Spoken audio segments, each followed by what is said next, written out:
이번 시간에는 이제 3장 데이터 과학 기반의 빅데이터 분석을 한번 해보도록 하죠.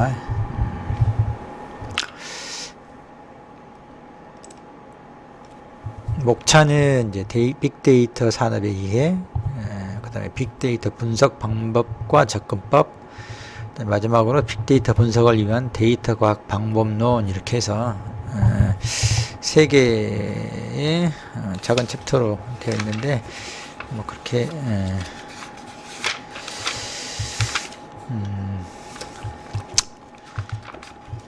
길진 않네요.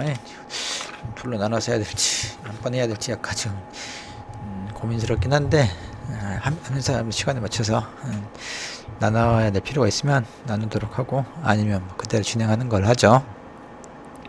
학습 목표는 이렇게 바르면 빅데이터 분석의 다양한 유형을 이해한다 하는 거하고, 그 다음에 그 분석을 위한 데이터 과학 방법론을 이해한다, 이렇게 학습 목표로 하겠습니다. 일단 빅데이터 산업, 앞에는 이제 빅데이터가 뭐였느냐, 그리고 빅데이터 개념, 종류, 특징, 이런 것들을 했었는데, 여기서 이제 빅데이터 산업에 관해서 이제 좀 알아보자라고 하는 겁니다. 그렇게 길게 나와 있진 않은데, 한번 보도록 하죠. 이제 아무튼 여기서 이제 책에서 주장하는 바는, 빅데이터 산업이라고 하는 게 어떤 하나의 특정한 산업 유형을 이야기하는 거, 산업 섹터를 이야기하는 건 아니다. 차라리 빅데이터 기술 플러스 여러 산업 분야의 적용, 그래서 하나 유기적 결합, 이런 형태의 시스템적으로 이해하자, 이렇게 주장을 하고 있습니다. 그래서 아무튼 이렇게 빅데이터 산업을 설명하는데 필요한 용어들이 이렇게 빅데이터 플랫폼, 빅데이터 에코시스템, 그다음 빅데이터 서비스 프레임워크, 이렇게 해서 이 세 가지의 용어들을 이제 설명하고 있거든요. 빅데이터 플랫폼은 빅데이터를 이제 수집, 저장, 분석하는 프로세스하고 그 프로세싱 하는데 필요한 자원의 유기적 결합을 빅데이터 플랫폼이라 한다. 그러니까 빅데이터 플랫폼이라고 하는 것은 빅데이터를 수집해 가지고 그걸 가공하고 서비스를 제공하는데 필요한 하부 단위의 이제 여러 가지 하드웨어적, 소프트웨어적인 그런 자원들을 이제 이야기하는 거죠. 예를 들면 구글에서 운영한 유튜브도 하나 이제 요즘 플랫폼 사업 이런 이야기도 하잖아요. 그러면 이제 공간만 제공하죠. 실제 콘텐츠는 유튜브에 참여하는 많은 사람들이 이제 자기의 콘텐츠를, 동영상을 제작해서 이제 올려놓으면은 그걸 소비하는 층들이 있고, 그런데 그 중간에 이제 여러 가지 그런 유튜브에 올려 콘텐츠들을 저장해 놓을 수 있는 공간하고, 이제 그런 게 화질 같은 걸 조정해 주잖아요, 올리면. 그런 소프트웨어들, 또 그런 것들을 다운받아서 자체 플레이어에서 볼 수 있다거나, 기타 여러 가지 이제 그런 콘텐츠들을 실제 어플들을 올려놓거나 이런 것들을 할 때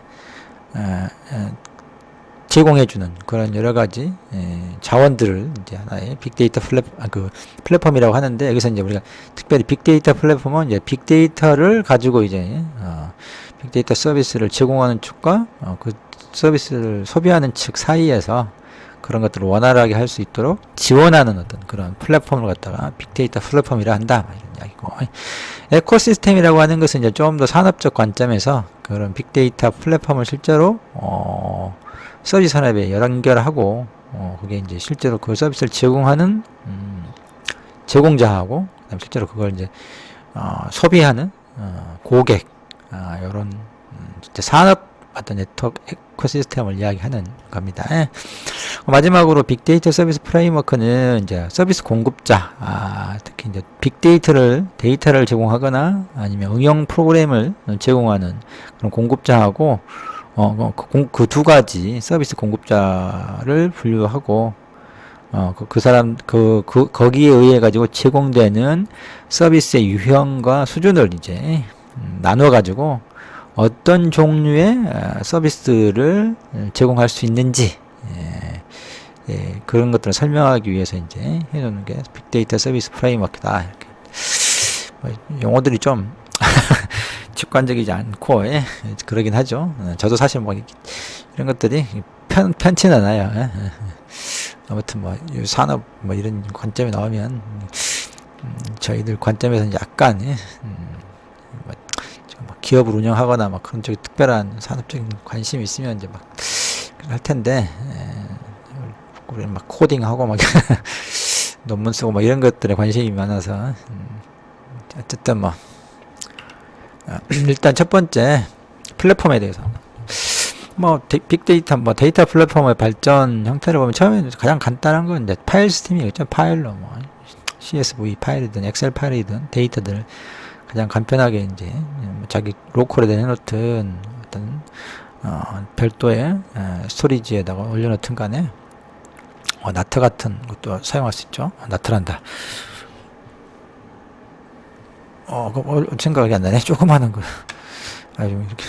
아무튼 별도의 스토리지 공간에다가, 해놓는, 파일 형태로 올려놓는 거 있고, 그 다음에, 데이터베이스를 이제 사용할 수 있죠. 좀 더 그보다 큰 규모의, 데이터 웨어하우스, 이런 형태로, 그래서, 쿼리, 지리어를 해서 이제 검색을 하거나, 아니면 데이터를 새로 추가하거나, 여러 가지 이제 데이터 작업들을 할 수 있는, 그런 것들로 이제 사용하고 있죠.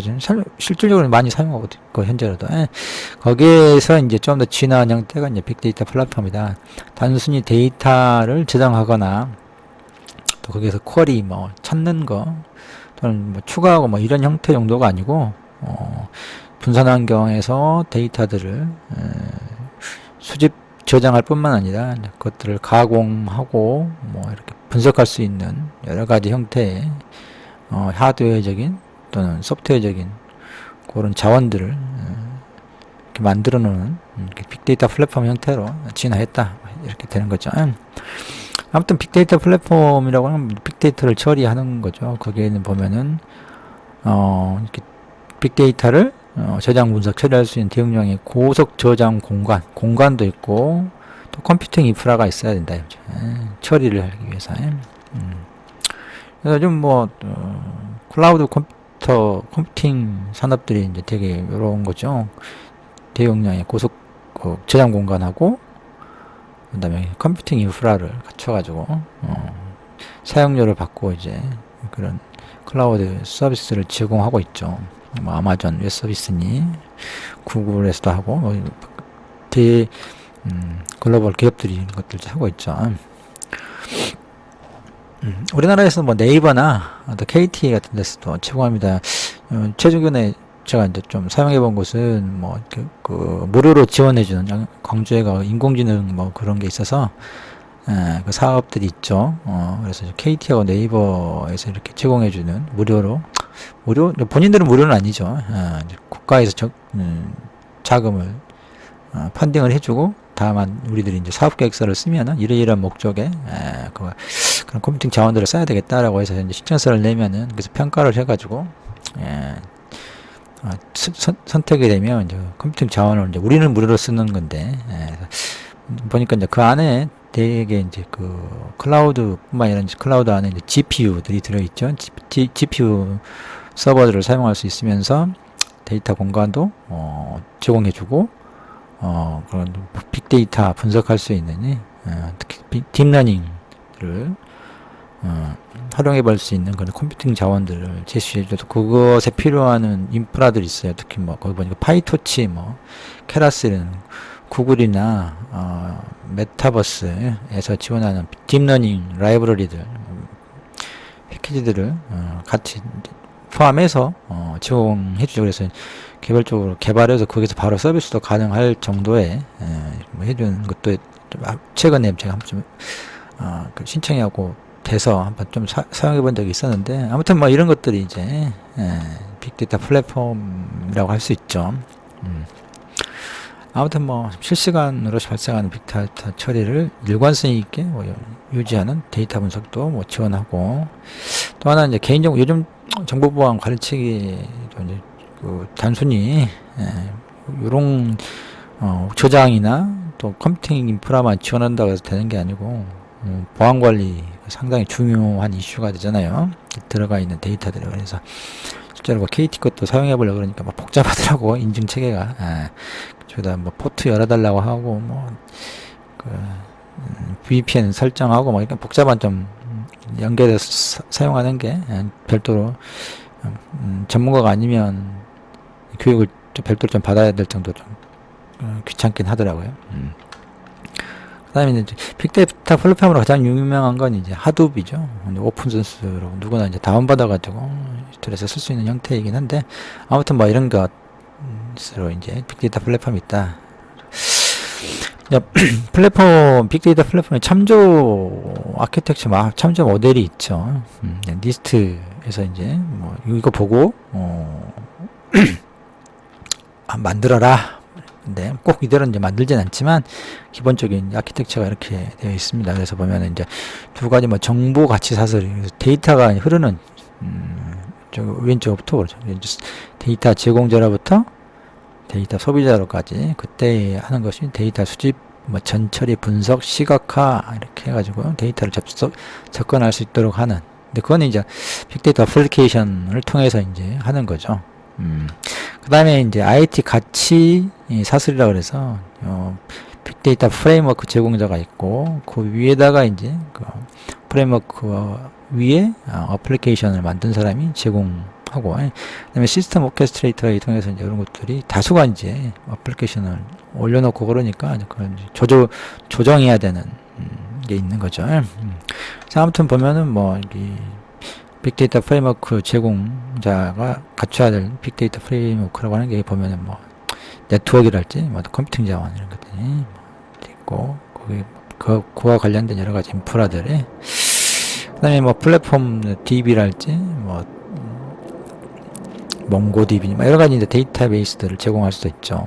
또 분석 소프트웨어, 아까 이야기했던 뭐 그 제가 신청했던 거기에서 보면은 뭐 GPU 관련 고성능 컴퓨팅 있는 하드웨어뿐만 아니라 그 구글이나 메타버스 제공하는 케라스, 파이토치 이런 파이썬 딥러닝 라이브러리들을 포함해서 이제 제공하는 거잖아요. 그러면 우리가 이제 그런 게 제공되어 있으면 우리가 어플리케이션을 만들어 가지고 이제 뭐 케라스나 뭐 파이토치든 그런 걸로 이제 구현한 어플리케이션을 가지고, 예를 들면 뭐 어떤 추천 시스템이다 하는 어플리케이션을 만들어서 이제 거기에다 프레임워크 제공자한테 이제 뭐 사용료를 든 아니면 아까 좀 그런 무료 뭐 신청할 수 있는 뭐 그런 것을 통해서 이제 올려놓으면은, 그리고 이제 데이터만 제공하게 되면은 그에 관해서 이렇게 처리를, 빅데이터 처리를 다 한 다음에 마지막으로 데이터 소비자한테 이제 뭔가 서비스를 받을 수 있도록 하는 거죠. 아무튼 그리고 이제 또 중요한 거 하나, 여기 전체는 개인정보, 아무튼 보안 관련되어 있는 부분들도 신경 써야 되고 전체는 관리를 해야 되겠죠. 아무튼 이런 형태로 이제 빅데이터 플랫폼의 아키텍처가 돼 있어서 이제 이런 부분을 가지고 플랫폼을 이제 만들어라 이렇게 하는 거죠. 이제 세부적으로 이제 명세가 있겠죠. 하고 이제 복잡하게 하지만 큰 그림에서는 이렇게 되어 있다. 여러분들 이해할 때 이제 좀 편리하잖아요. 이렇게 뭐 그냥 심플하게 생각하자 그러면 아마존 웹 서비스나 구글 클라우드 뭐 이런 것처럼 여기 그런 플랫폼이라고 생각하고 거기가 제공하는 하드웨어적인 소프트웨어적인 지원들이, 그 다음에 거기에다가 여러분들이 딥러닝 기계학습 프로그램을 만들어서 올리면서 데이터를 막 가지고 학습을 시켜놓고 나중에 이제 어떤 소비자가 접속하게 되면 자기 정보를 넣으면 거기에 맞는 어떤 추천 상품들을 제공하는 기존의 여러 가지 데이터를 사람들이 사용했던 뭐 구매 이력들 이런 데이터들을 가지고 그걸 어떤 식으로 획득 했던 간에 그걸 이용해서 그런 추천을 해주는 응용 프로그램을 만들어 놓으면, 그래서 이렇게 탑재해 놓으면 데이터 소비자가 뭐 돈을 지불하고 자기의 데이터를 집어넣으면 거기에 맞는 적절한 추천 상품이랄지 뭐 보험 상품, 아무튼 뭐 여러 가지 상품들을 이제 추천해주는 그런 거죠. 그때 요 아래에 있는 여러 가지 하드웨어적인 소프트웨어, 뭐 네트워크, 뭐 아무튼 여러 가지 뭐 데이터베이스 이런 것들을 활용해서 이제 응용 프로그램이 제대로 돌아가면서 서비스를 제공할 수 있는 형태의 이렇게 플랫폼이 이제 만들어지는 거죠. 구성되는 거죠. 에코시스템, 빅데이터 에코시스템을 보도록 합시다. 빅데이터 에코시스템은 이제 하나 산업적인 측면에서 보는 거죠. 그래서 이제 세 가지 주체가 있죠. 일단 빅데이터 서비스 공급자가 있고, 소비자가 있고, 어플리케이션 공급자 이렇게 있어요. 그래서 이들 간에 이제 상호 유기적으로 데이터를 기반으로 해서 운영 프로그램을 통해서 어플리케이션을 통해 가지고 서비스가 제공되는 이런 형태, 이런 것들을 이제 뭐 에코시스템 생태계 뭐 이렇게 이야기하니까 빅데이터 에코시스템 이런 식으로 이야기한다. 그다음에 빅데이터 물론 잘못 눌렀나 잠깐만요. 그다음에 빅데이터 서비스 프레임워크입니다. 빅데이터 서비스 프레임워크는 이제 서비스 유형을 좀 어떻게 수준과 유형으로 서비스를 한번 구분해보자, 분류해보자라고 하는 측면에서 이제 서비스 프레임워크라고 하는 형태로 이야기를 합니다. 그래서 서비스 공급자를 부른 두 가지로 크게 이제 데이터 서비스를 제공하는 거하고 어플리케이션을 공급하는 거하고, 이게 물론 같을 수도 있지만 실제 회사 뭐 기업 참여하는 차원에서는 자기가 데이터를 가지고 있으면서 응용 프로그램을 가지고 있다고 그러는데 되게 보면 좀 분류되어 있기도 하죠. 데이터를 실제로 공급하는 데하고 그걸 가지고 응용 어플리케이션을 만드는 데하고 분리되어 있는 경우도 많이 있으니까, 아무튼 이렇게 서비스 공급자를 나눠서 서비스 유형에 따라서 또 서비스 수준에 따라서 이제 뭐 분류를 좀 해놨어요. 그래서 유형에 따라서 하드웨어 공급자, 그다음에 처리 소프트웨어 공급자, 그다음에 분석 소프트웨어 공급자 이렇게 분류해놓고, 또 서비스 수준에 따라서는 인프라냐, 플랫폼이냐, 어플리케이션이냐 이런 식으로 해서 두 가지 분류 기준에 따라서 각각 세 개씩 있는데, 요걸 갖다가 이제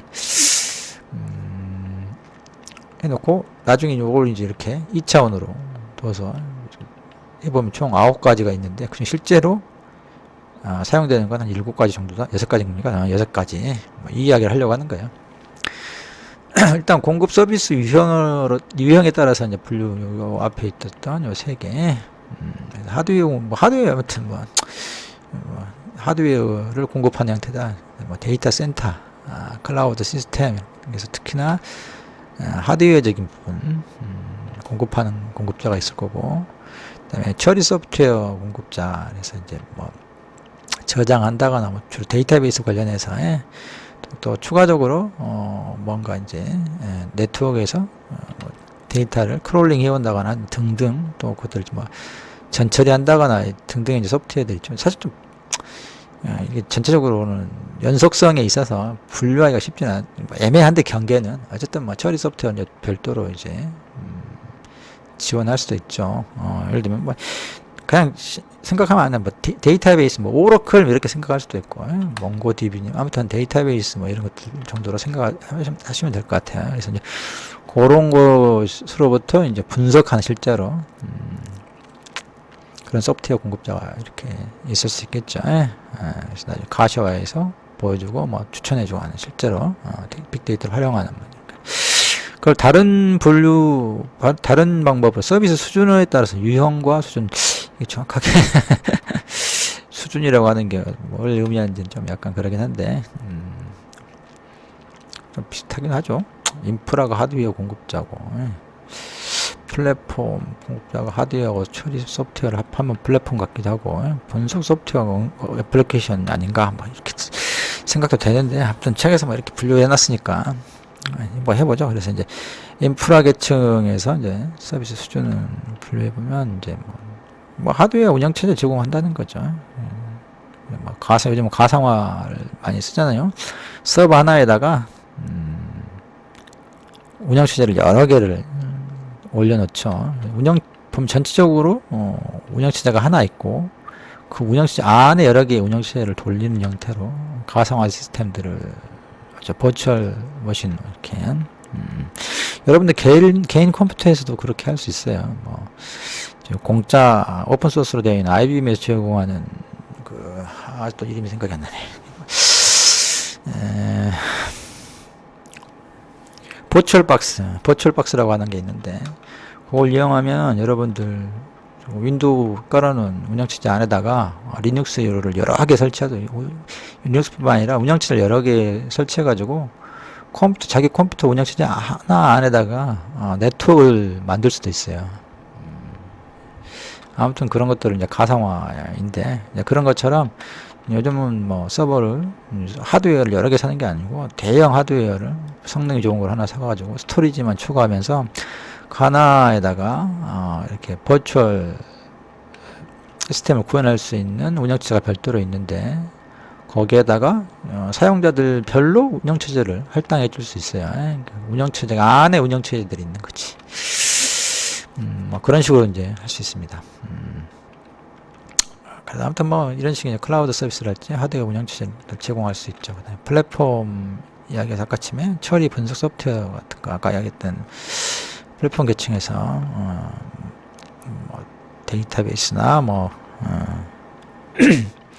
그 빅데이터 분석 툴들, 딥러닝, 라이브러리 뭐 이런 것들 뭐 등등 애플리케이션 계층에서는 이제 실제로 소비자에게 서비스를 제공하는 애플리케이션을 이제 만드는 뭐 그런 서비스를 제공하는 수준인 거죠.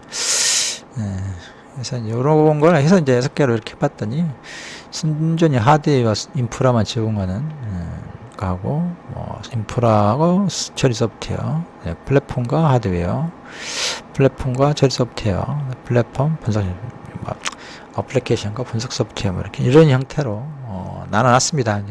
좀 이게 경계는 모호할 것 같은데 어쨌든 뭐 그래서 이제 뭐 그런 것들을 이렇게 나눠놨어요.